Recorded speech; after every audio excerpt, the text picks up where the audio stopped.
আসসালামু আলাইকুম। আজকে আমরা দেখাবো চকলেট ফ্রেঞ্চ টোস্ট কিভাবে বানাতে হয়।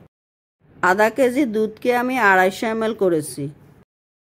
আমি দুধ দিয়ে দিলাম, 3টা ডিম দিয়ে দিলাম, স্বাদ মতো চিনি দিবেন, আধা চামচ ভ্যানিলা এসেন্স দিবেন।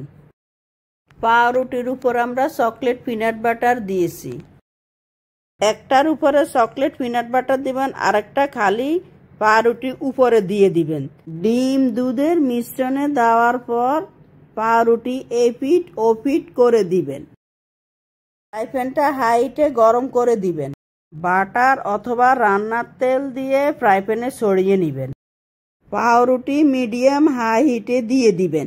1 মিনিট এপিট ওপিট ভাজবেন, কারণ মিশ্রণ থেকে বের হওয়ার পর পাউরুটি নরম থাকে, এই কারণে ব্রাউন হওয়া পর্যন্ত ভাজবেন। তারপর আপনারা আপনাদের আন্দাজ মতন লো হিটে আরও কতক্ষণ ভেজে নেবেন।